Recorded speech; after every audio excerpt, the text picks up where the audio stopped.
Hello, friends, and welcome back to Stories About Entitled People. You are an awesome neighbor for doing that, OP. Shame it seems like it was more expected than appreciated. But before we begin, best way to support our channel is to leave comments, like, and subscribe with the turned-on bell so you don't miss the new video every single day. Here we go. Get mad at me for someone else's behavior? Fine.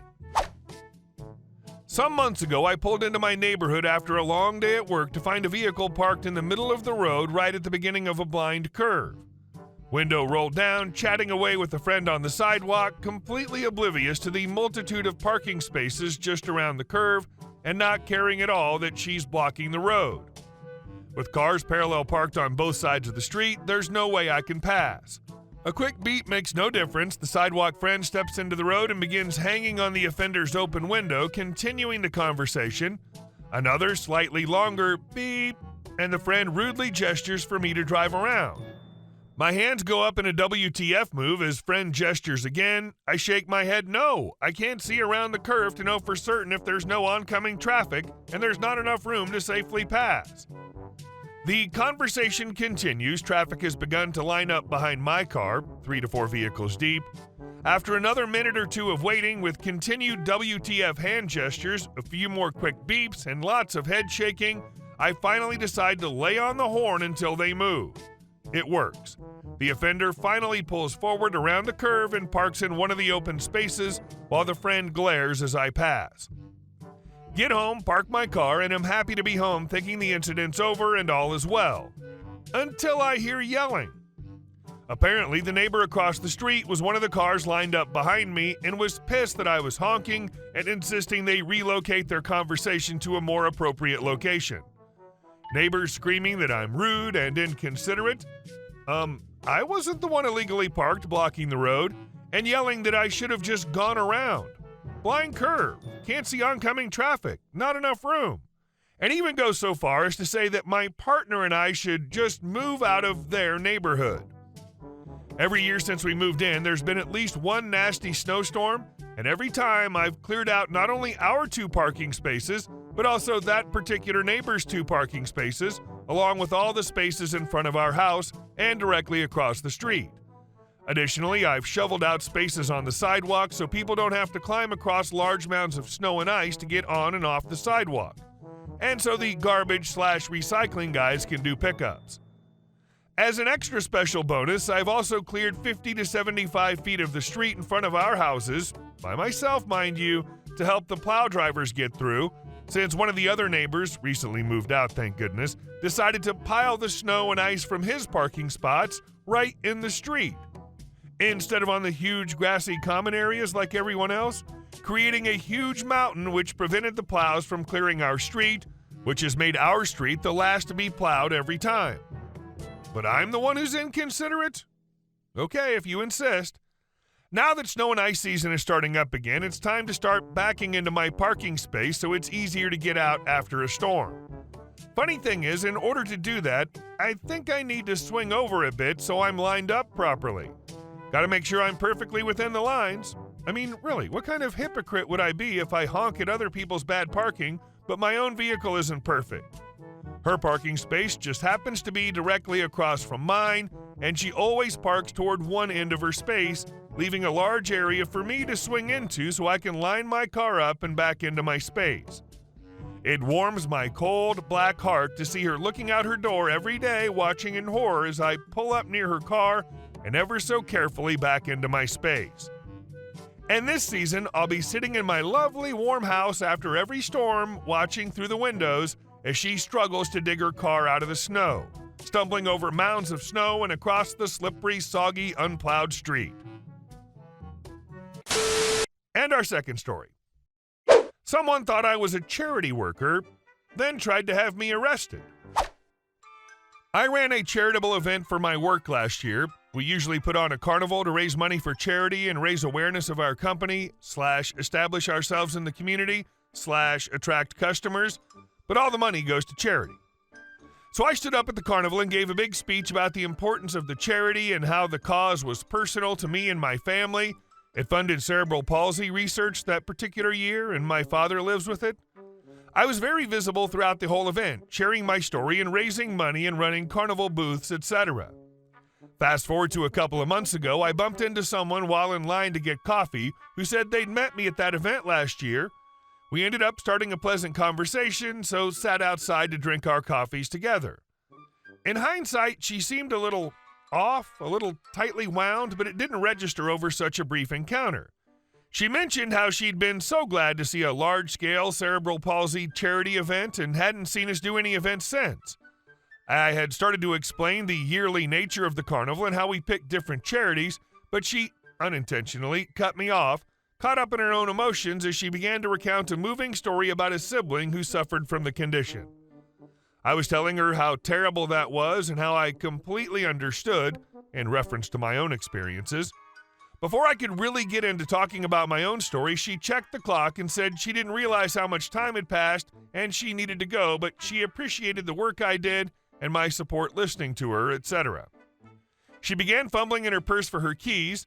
Then, as she was leaving, she said, "And here's a little something to support your work," producing something folded in a napkin from her purse and leaving it at my side. I'm an interior designer, so I had no idea what she could be talking about in terms of supporting my work, but we were seated just by the street parking, so she was gone too quickly for me to ask. I unfolded the napkin, and to my shock, she'd slipped $100 into the napkin. I was dumbfounded with confusion as to why this perfect stranger would give me any money to support my work in commercial interior design without getting anything designed in exchange. It took me a while to figure it out, but I eventually realized she must have come to the carnival and assumed the charity itself had put on the event, so thought I worked for them, not an interior design firm. It took me 10 to 15 minutes to realize, so it was far too late to try to catch up to her, and all we'd exchanged were first names. I didn't even know where she worked. So without any hopes of tracking her down, I figured the best thing to do would be just to donate the money to the charity. I did, and that was that. Fast forward to last month. Somehow or another, this woman came to realize I don't work for the charity, but am in fact in the for-profit sector. I think it's because I was featured in an online ad the firm's been running. She left a message on my work phone, half angry, half embarrassed, saying she was willing to forgo holding me accountable if I paid her back in full. Problem is, I didn't have the money anymore. I donated it. I explained this to her, but she wanted proof. I left her a message she didn't pick up when I called, explaining the company ran a carnival event to raise money for the charity, but that we aren't the charity ourselves, and that I absolutely did donate her money to the charity so she could rest assured. I didn't hear anything back for about 3 days. On the 4th day after I'd left the message, the police showed up to our firm's headquarters. We're almost all working remotely because of COVID, so they unduly terrified our teenage receptionist.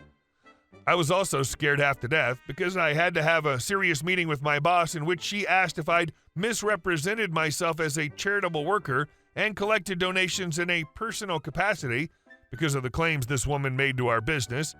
When I explained, my boss blew her off, and that's when she got the police involved. This woman called and said we were masquerading as a charity, scamming people out of money, so the police came to confirm we were operating a legitimate business. They saw nothing out of the ordinary, obviously, and that was that. Or so we thought. Fast forward to a week later. My boss got a letter from a lawyer. I don't know exactly what it said, but it accused us of scamming this woman and demanding her money be returned. I wish I could have just provided proof of the donation, but I have thousands of emails. I delete most of them, and I could not for the life of me find the confirmation email that reflected my donation. So instead, my boss made another $100 donation to the charity and took a screenshot and sent it to the lawyer. We haven't heard from her, the lawyer, since, so I don't think she was wild about representing this woman in the first place. We've still gotten a couple wild phone calls from the woman saying since the date on the $100 donation is so recent, it means we still had the money and we should have returned it to her when she asked. Why, if she wanted to donate it to charity anyways? Anyways, my boss explaining we donated it the first time and this was a second donation to assuage her concerns has not helped. Eventually, we just blocked her number. And our last story. The HOA is waging a war on me. The board of my HOA constantly harassed me and my daughters asking for payments I did not believe I owed. It started with the president, who's also a convicted felon. She's very manipulative, and it did not take long for all of the other board members to gang up on my family. They were not letting me use the common areas or park in front of my condo 5 feet from my front door. They towed multiple vehicles, my son's work trailer, and even my grandson's bike. They called the police saying I was trespassing on my own property. My daughter's handicapped and was barred from using the handicap slip and then harassed via text for trying to do so. They refused to give me financial documentation showing what they claimed I owed. They harassed my daughter, claiming it was over $5K, and left a note on my door written in crayon that it was $3K. I went to the bank and bought a certified check in the amount of $3,185. Our fees are $185 a month. I gave the check to the treasurer and received a confirmation email that it would be sent to the accountant. No such accountant existed at the time, I later found out, and added to our account, and we would receive a statement. 4 days later, my daughter and I are sitting at the pool. The vice president and another board member at large tried to kick us out. We refused. They recorded the entire thing. The vice president walked to the president's back patio and came back with our certified check. She gave it back saying they didn't want it and were using funds in HOA savings to get me out because they just don't like me. I found an attorney to write a cease and desist and request the documentation we're entitled to. We didn't get it. I'd been sending letters requesting the information for 2 years prior that were also ignored. They did stop towing our vehicles and finally stopped harassing us, but regardless, I plan on finding another place to live. Hey guys, thank you all for watching the video. I'll see you in the next one.